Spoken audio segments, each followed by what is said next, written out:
오늘은 고집을 버립시다라는 제목으로 하나님의 교훈을 받도록 하겠습니다. 사람마다 고집이 있죠.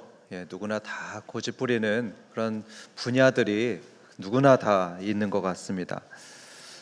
제 아내의 경우엔 오늘 제 아내 얘기를 해서 조금 두렵고 떨리는데요. 저희 아내의 경우에는 음식 쓰레기를 좀 고집을 합니다. 아내가 참 착합니다. 참 착하고 뭘 말하면은 잘 들어주는 편인데요. 유독 그 음식 버리는 데 있어서는 좀 고집을 많이 부립니다. 특히 오래된 음식을 그렇게 못 버립니다. 예전에 이런 일이 있었습니다. 여름철에 된장찌개가 오래되었었습니다. 그래서 아내한테 여보 이거 상했네, 이거 버려야 되겠어요, 이렇게 말했는데 아내는 이렇게 말을 했습니다. 그래요? 이거 한 번만 더 먹고 버릴게요, 이렇게 합니다.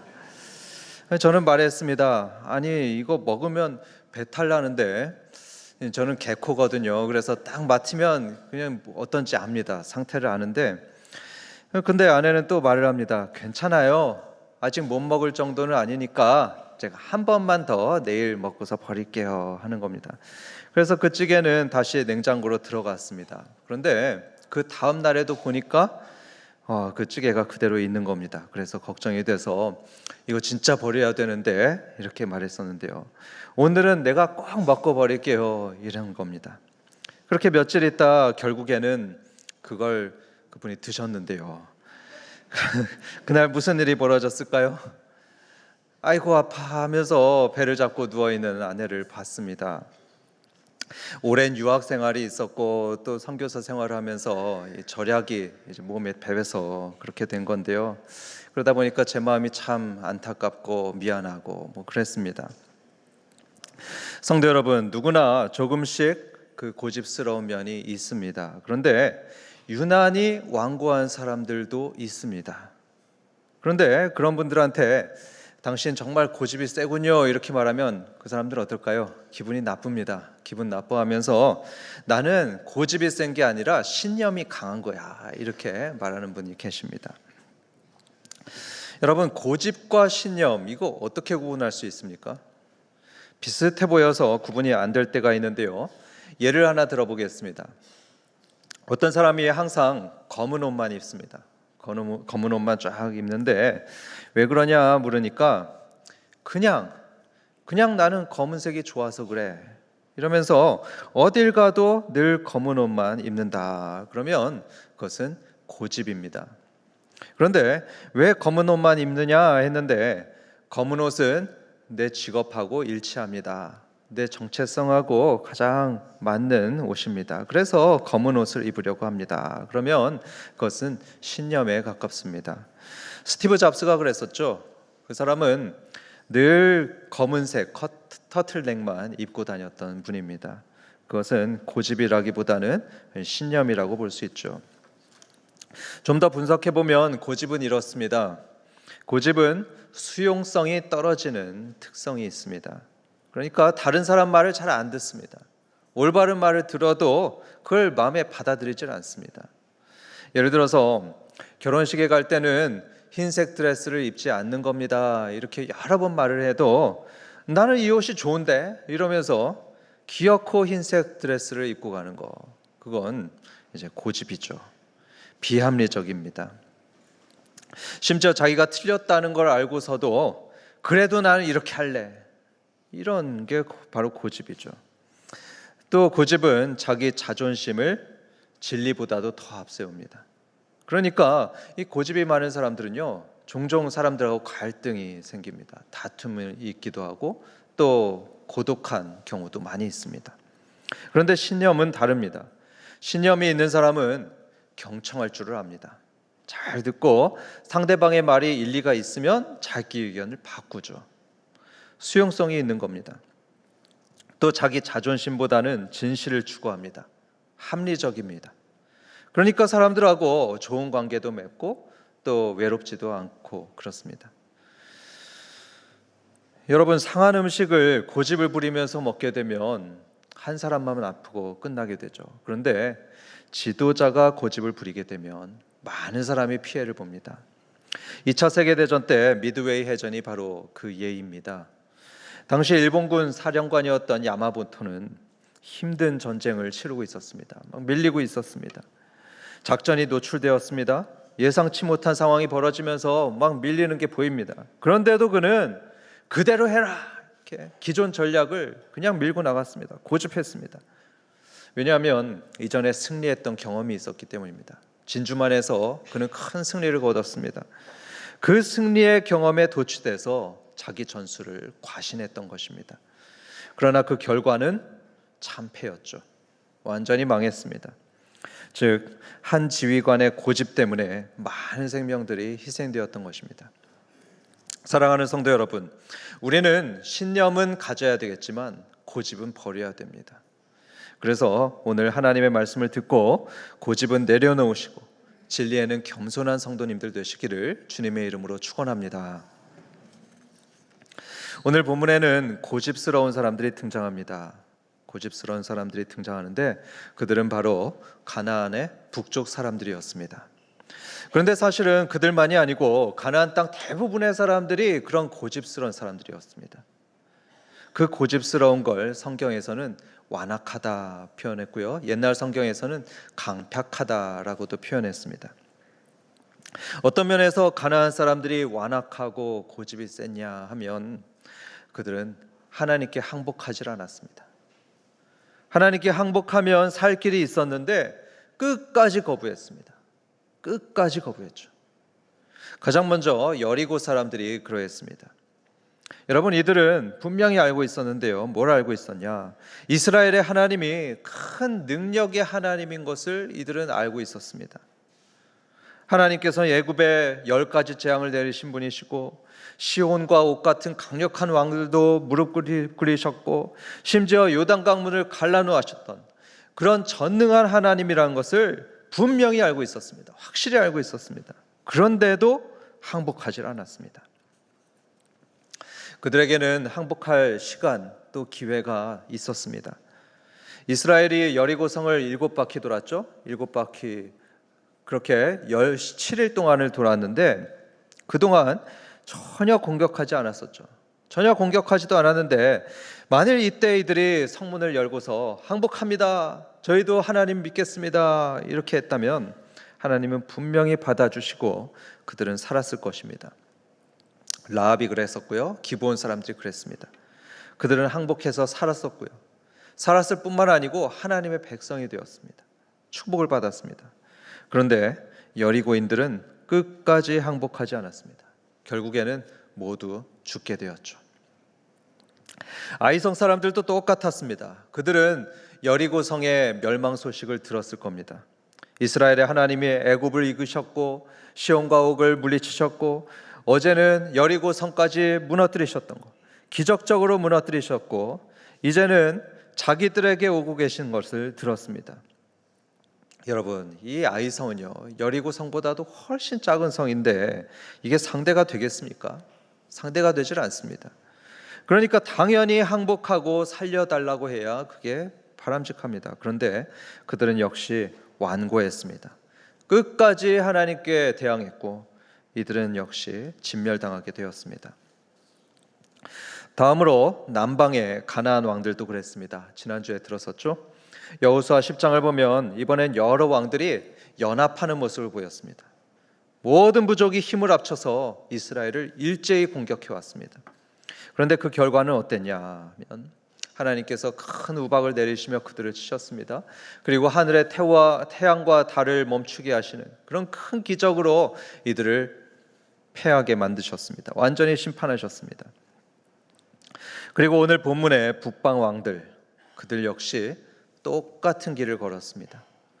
그들은 남방 왕들의 패배를 분명히 목격하고서도 그들도 역시 연합했죠. 연합해서 이스라엘을 공격했습니다. 그리고 이들도 역시 패배하고 진멸당했습니다. 여러분, 지금 비슷한 얘기가 반복되고 있죠. 이렇게 반복되고 있으니까 여러분 지겹지 않으십니까? 지루하지 않으십니까? 저는 조금 지루한 마음이 들었었습니다. 그러면서 왜 하나님께서는 이런 비슷한 사건들을 반복해서 기록하셨을까 궁금한 마음이 들었습니다. 그냥 한 줄로 기록하여서 가나안 땅 모든 왕들이 이스라엘에 맞서 싸우다 멸망당했다, 이렇게 기록해도 충분했을 것 같습니다. 특별히 이 10장과 11장을 보면요, 그 패턴이 동일한 것을 발견하게 됩니다. 가나안 왕들이 연합했습니다. 그러니까 하나님께서 이스라엘에게 두려워하지 말라 말씀하셨습니다. 그래서 이스라엘이 기습 공격을 했고요, 적들이 패했습니다. 10장과 11장이 그런 패턴, 똑같은 패턴입니다. 왜 이런 비슷한 사건들을 굳이 반복해서 기록하셨을까, 이런 궁금한 마음이 들었습니다. 그런데 그 답은 이 여호수아서 전반부에 결론격인, 여호수아가 1장부터 11장까지가 전반부거든요. 여기에 결론격인 11장 후반부에서 발견하게 됩니다. 함께 11장 20절 보겠습니다. 그들의 마음이 완악하여, 이것은 가나안 사람들 마음입니다. 그들의 마음이 완악하여 이스라엘을 대적하여 싸우러 온 것은, 하나님께서는요, 이 가나안인들의 마음이 완악하고 또 고집스러운 것을 분명히 보여주기 위해서 이렇게 반복되는 내용을 기록하셨습니다. 그들은 정말로 고집스러웠습니다. 정말 완악했습니다. 이스라엘과 싸우면 패배가 확실하다는 정보들을 받았습니다. 또 하나님이 전능하신 분이라는 그 증거가 명백히 보였는데도, 그런데도 그들은 끝까지 하나님께 맞섰습니다. 여리고가 무너지는 걸 보고서도 맞섰습니다. 아이성이 망하는 걸 보고서도 맞섰고요, 남방 왕들이 진멸당하는 걸 보고도 여전히 하나님께 맞섰습니다. 그런 완악하고 고집스러운 사람들이 바로 가나안인들이다. 그리고 그런 고집의 결과는 파멸이다. 그걸 여호수아서는 오늘 우리에게 전해주고 있습니다. 사랑하는 성도 여러분, 이게 단지 가나안 사람들만의 이야기일까요? 가나안 사람들만 이런 모습을 보일까요? 그렇지 않습니다. 지금 이 시대에도 이들과 똑같은 사람들이 참 많습니다. 지금도 고집스럽게 하나님을 믿지 않고 받아들이지 못하는 사람들이 참 많이 있습니다. 그런데 여러분, 하나님을 믿을 증거들은요, 하나님이 존재하시다는 증거는요, 참 많이 있는 걸 보게 됩니다. 증거들이 충분합니다. 이 세계를 관찰해 보십시오. 조금만 연구해 봐도 창조주의 손길을 우리는 발견할 수 있습니다. 성경의 로마서 1장에서는 이렇게 말씀합니다. 하나님께서 천지를 창조하셨다는 증거가 자연 만물에 분명히 나타나 보인다 말씀하고 있습니다. 그래서 많은 과학자들이 현미경으로 그 정밀한 세포를 보고 또 그 생명 활동을 보면서 창조주 하나님을 고백하고 있고요, 또 망원경으로 저 광활한 우주를 바라보면서 창조주 하나님을 고백하고 있습니다. 그런데 아직도 많은 사람들은 이 세상이 우연히 만들어졌다, 이렇게 생각하는 사람들이 많습니다. 저절로 만들어졌다고 믿고 있습니다. 그러나 여러분, 한번 생각해 보십시오. 예를 들어서 보잉 747 여객기, 그 굉장히 큰 여객기 아닙니까? 그게 오랜 세월이 흐르면 저절로 만들어질 수 있습니까? 수억 년의 세월이 흐르면 철판이 저절로 합쳐지고 조립되고 수많은 전기 회로들이 정확하게 연결이 되면서 하늘을 나는 그런 비행기가 만들어질 수 있습니까? 오랜 세월이 흐르면요? 상식이 있는 사람이라면 그건 불가능하다고 할 겁니다. 하물며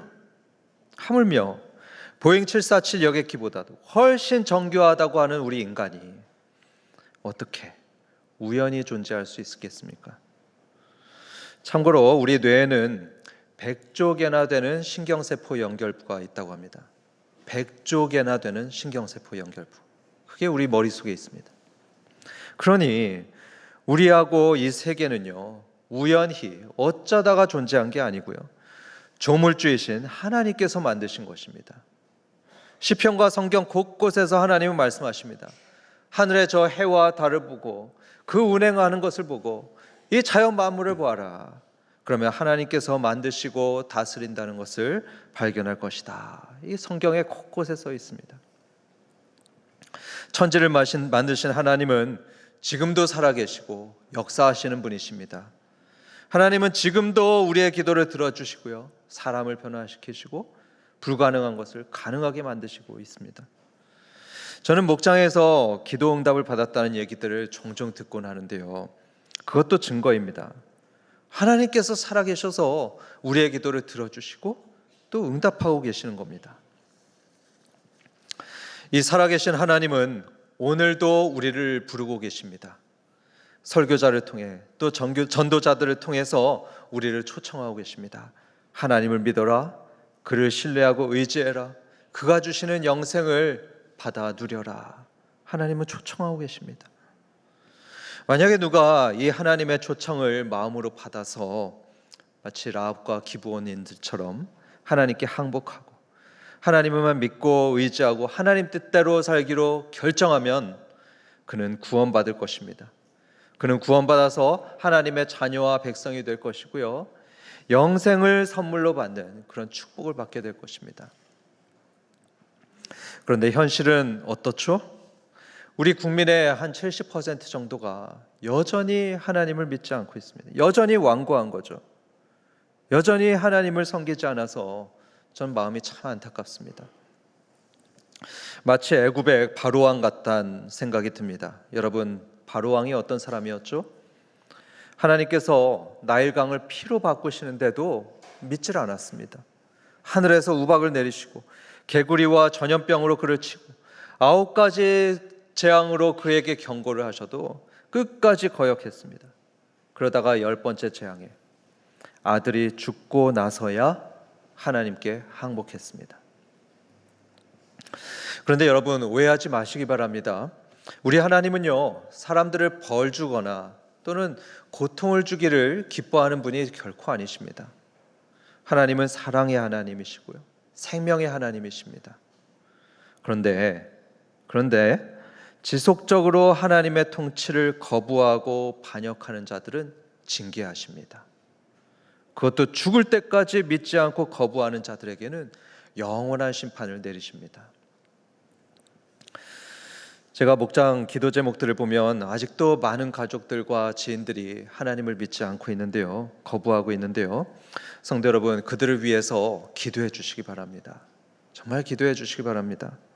그들이 그 고집을 꺾고 교만함을 버리도록 여러분 기도하시는 겁니다.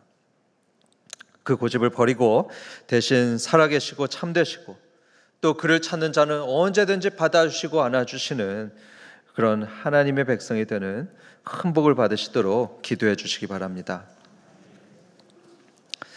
그런데 여러분, 하나님을 믿고 나서도 우리는 여전히 고집을 부립니다. 그렇죠? 여전히 하나님께 불순종하는 고집을 부립니다. 어떤 고집을 부리냐 하면 하나님의 말씀에 불순종하는데 하나님께서 A를 해라, 그게 너에게 좋고 유익하다 이렇게 말씀하는데 아니요, 저는 B를 할래요, 이렇게 고집을 부립니다. 그러면 어떻게 될까요? 반드시 문제가 생깁니다. 사람들하고 갈등이 생기고 또 고통이 따릅니다. 때로는 하나님께 매도 맞고 그렇습니다. 사울 왕이 그랬습니다. 사무엘상 13장과 15장을 보면 이 사울 왕은요, 한 고집을 했던 사람입니다. 한 고집했던 사람인데 특히 예배에 대해서 굉장히 집착하는 모습을 보게 됩니다.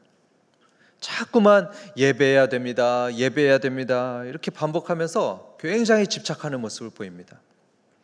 여러분, 이런 그의 태도는 고집일까요? 아니면 신념일까요? 그것은 신념이 아니고 고집이었습니다. 왜 그런지 그 이유를 설명드리겠습니다. 먼저 사무엘상 13장을 보면 어느 날 이스라엘은 블레셋과 전투를 앞두고 있었습니다. 큰일을 앞두고 있는 거죠. 이런 큰일을 앞둔 사울은 먼저 하나님께 예배드리려고 준비했습니다. 여기까지는 좋습니다. 하나님께 먼저 예배해야 된다, 좋은데요. 근데 문제가 생겼습니다. 아무리 기다려도 이 예배를 집전할 사무엘 선지자가 오질 않는 겁니다. 사무엘 선지자가 오지 않으니 사울은 큰 실수를 하게 되는데 자기가 직접 예배를 집전하게 됩니다. 자기는 제사장도 아니고요, 또 예배를 집전하라고 위임받은 적도 없는데 근데도 그는 자기가 직접 예배를 집전합니다. 이게 이해는 됩니다. 이해는 되는데, 왜냐하면 블레셋이 지금 코앞에 있습니다. 그들이 공격해 올 수 있습니다. 언제까지 기다릴 수 없다 이러면서 내가 그냥 예배를 드려야지, 이러는 마음이었을 겁니다. 한편 그 속마음에는 이런 것도 있었습니다. 나는 이스라엘의 왕이야. 내가 왕인데 못할 게 뭐 있어? 그러면서 마음대로 예배를 집전했습니다. 그런데 그걸 본 사무엘 선지자는 진노했습니다. 진노해서 왕이 망령되이 행했습니다. 하나님의 명령을 지키지 않았습니다. 왕의 나라가 길지 못할 것입니다. 심판의 메시지를 그에게 선포했습니다. 그런데 이걸로만 끝났으면 괜찮았을 텐데 또 비슷한 일이 일어납니다. 이 고집의 특징이 그런 겁니다. 똑같은 실수와 똑같은 문제를 반복하는 거죠. 그때는 사울이 어떤 전쟁에서 승리한 직후였습니다. 승리해서 전쟁에서 좋은 전리품들을 얻었는데요, 그 전리품들을 예배하는 데 쓰겠다 하면서 따로 남겨놨습니다. 좋은 것들을 다 따로 남겨놨습니다.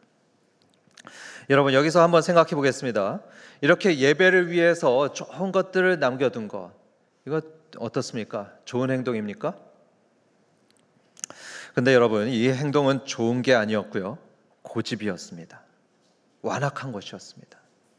왜 완악하고 고집스러운 것이었냐 하면, 그는 그렇게 해서 하나님의 말씀을 어겼습니다. 하나님은 분명히 모든 전리품들을 다 없애라, 다 불태워라 명령하셨는데 사울은 그걸 알면서도 고집했습니다. 아니, 이거 예배했을 거야? 그러면서 없애지 않고 그걸 남겨두었습니다.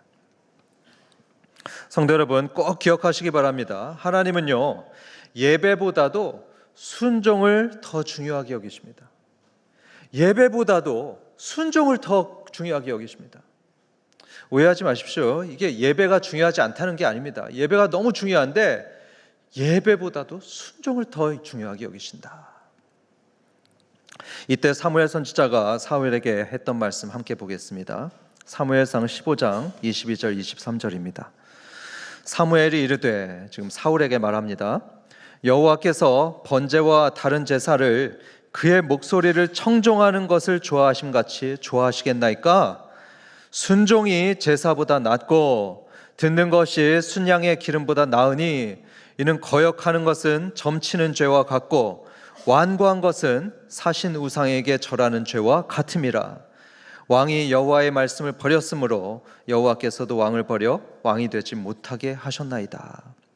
여러분, 사울이 왜 그렇게 예배에 집착하고 고집피웠는지 아십니까? 그것은 자기를 높이기 위해서였습니다. 정말 아이러니하게도 예배를 통해서 하나님을 높이려 한 게 아니고요, 자기의 뜻을 실천하려고 했습니다. 자기를 높이고 자기 뜻을 고집하는 것이죠. 자기를 높이 보이려고 하는 일종의 그런 자존심 때문에 그는 예배하려고 했습니다. 여러분, 한번 사무엘상 15장 잘 읽어보십시오. 거기 보면요, 사무엘이 사울을 책망했습니다. 여호와께서 당신을 버렸습니다. 당신을 버려서 이제 왕에서 물러나게 될 것입니다. 책망하는데요, 사울은 그런 책망을 듣고 나서도 2번을 더 요청했습니다. 그래도 예배하게 해주세요. 그래도 예배하게 해주세요. 마지막에는 사무엘의 옷자락까지 붙들면서 이렇게 요청합니다. 내 백성들 앞에서 나를 높여주셔서 하나님께 경배하게 하여 주십시오. 여기 이 말에 이 사울의 진심이 들어있습니다. 사울이 예배에 그렇게 집착했던 이유는 예배를 통해서 자기를 높이려고 하는, 자기 명예를 지키려고 하는 그런 고집 때문이었습니다. 그 고집 때문에 그는 망하는 길을 걷게 됩니다. 사랑하는 성도 여러분, 다들 자신만의 삶의 방식이 있을 겁니다. 자신만의 철학이 있고 자신의 삶의 패턴이 있을 겁니다. 그런데 그게 과연 신념인지 또는 고집인지 한번 돌아보시면 좋겠습니다. 여러분, 혹시 명목은 그럴싸한데 속으로는 여러분의 알량한 자존심 때문에 뭔가 밀어붙이고 있지는 않습니까? 내가 사장인데, 팀장인데, 내가 더 오래 있었고, 내가 더 나이가 많은데, 이런 마음으로 뻣뻣하게 있다면 그것은 신념이 아니라 고집인 것입니다. 그리고 여러분, 그 결과를 보면 신념과 고집이 대략 구분이 된다고 합니다. 나는 옳다고 확신하는데 여러분 혹시 자꾸 사람들하고 갈등이 생기질 않습니까? 사람들이 여러분을 피하지는 않습니까? 만약에 그렇다면 여러분은 고집 피우고 있을 가능성이 대단히 많습니다. 혹시 직장에서 또는 가정에서 똑같은 문제로 지적받고 똑같은 일로 여기저기서 불편해지고 다툼이 생기질 않습니까? 그렇다면 고집일 가능성이 큽니다. 그럴 때 여러분, 남 탓만 하지 마시기 바랍니다. 사람들이 좀 이상한 것 같아. 저 사람은 왜 저럴까? 이렇게 하지 마십시오. 어떤 이는 하나님 탓도 합니다. 하나님은 왜 자꾸 저한테 이런 고통을 주십니까? 여러분, 하나님 탓도 마시고 한번 자신을 깊이 들여다보는 것입니다. 내가 혹시 잘못된 생각과 잘못된 방식, 또 잘못된 목표를 고집하는 것은 아닌가 한번 반성해 보는 것입니다. 어쩌면 여러분의 의도는 좋을 수 있습니다. 마치 사울처럼 말이죠. 좋다고 믿으니까 그러니까 고집을 피우는 겁니다. 하지만 여러분, 우리가 고집하는 그 일보다도 더 중요한 게 바로 사람입니다. 사람과의 좋은 관계가 일보다도 중요합니다. 일을 고집하고 또 내가 일하는 방식을 고집하다가 그러다 사람을 잃으면 그것은 안 되는 겁니다. 여러분, 성경의 핵심 가르침이 뭡니까? 하나님을 사랑하고 이웃을 사랑하는 것이죠. 그게 최고의 율법이라고 했습니다. 그러니까 일보다도 사람인 것입니다. 그래서 여러분, 죽고 사는 일이 아니면요, 고집 피우기보다는 그 사람에게 맞춰주시기 바랍니다. 맞춰주시고 사랑하시고 또 좋은 관계를 갖는 거, 그게 훨씬 나은 겁니다. 저는 설교자로서 답답할 때가 있습니다. 답답할 때가 언제냐면요, 여러분, 설교는 제 생각을 말씀드리는 게 아니죠. 그렇죠? 이것은 하나님의 말씀을 전해드리는 겁니다. 그 핵심 메시지인 하나님의 말씀을 제가 이제 쉽게 풀어서 여러 얘기로 하는 것이죠. 그런데 제가 설교에서 말을 삼가하십시오, 말하더라도 사랑의 말을 하십시오, 또 주일에는 쉬면서 또 예배도 드리시고 또 여러분 모이기에 힘쓰십시오, 이런 하나님의 말씀을 아무리 전하더라도 고집 피우는 분들이 때때로 있습니다.